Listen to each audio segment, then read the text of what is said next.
je parlais de Mostefa, qui a un petit peu le même travail que Cahuzac.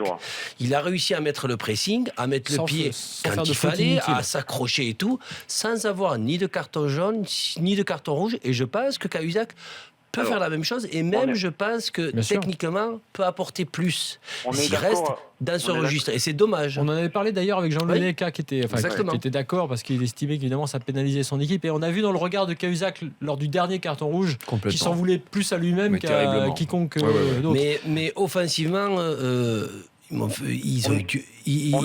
il manque des joueurs. Jean-Philippe. Oui, il manque des joueurs.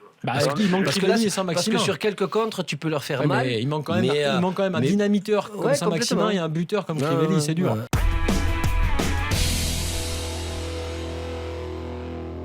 Puisque tu l'as dit, Rod Fanny, Sakai sont suspendus. Thomas Ubokan, au passage, est toujours blessé, donc il ne peut pas jouer. Mais Henri Bédimo revient dans le groupe. Oui, tout à fait. Donc ça veut dire qu'on a, pour dire derrière, on va dire Doria, Rekik, Rolando, Bédimo, Evra. Donc alors, sur 5 joueurs, tu as un 4 gaucher déjà. Et Sertic qui est considéré avec les milieux, mais qui éventuellement peut descendre. Cabella, Sanson, Sertic, Kawi, Lopez, Anguissa et vainqueur pour le milieu. Payet, NJ, il est là. Sarr, Thauvin et Rabillard qui était dans le groupe également. C'est que tu avais un joueur qui était dans le groupe Marseille il n'y a pas longtemps encore, qui avait parfaitement bien dépanné au poste de latéral droit, et c'était en équipe de France, c'était Lassana Diarra. C'est vrai. Qui est match à Milan contre l'Italie.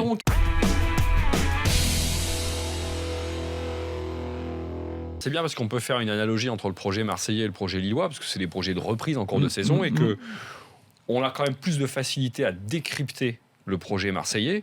Un nouveau directeur sportif, nouvel entraîneur, un petit peu de recrutement de mercato, même si on pense tous qu'ils auraient dû aussi se concentrer sur la défense, et puis un président qui se tient en retrait avant de faire peut-être un bilan et un directeur général à la fin de la saison. Bref, côté lillois, et par rapport à ce qui a été annoncé ces derniers jours, là tu as du mal à décrypter. Quand tu as du mal à décrypter, c'est que le projet, il est peut-être pas très clair. Moi j'ai le sentiment que la nouvelle direction, elle veut très vite montrer qu'elle est là, qu'elle est arrivée, donc on fait beaucoup de recrues. C'est pas la même chose. Campos. Ensuite on te met un Passy en disant attention, alors l'autre était intérimaire, Monsieur Collot, Monsieur Passy est deuxième intérimaire. On reprend un adjoint de Bielsa. Peut-être c'est pour dire qu'il sera adjoint de Bielsa si Bielsa vient à Lille. Mais dans la situation où est sportivement le LOSC, bien plus préjudiciable que Marseille, Lille a besoin de s'asseoir sur des bases plus solides. Je trouve que Collot était ce pompier de service. Il pouvait aller à la fin de la saison. Oui, voilà, c'est ça que je ne comprends pas.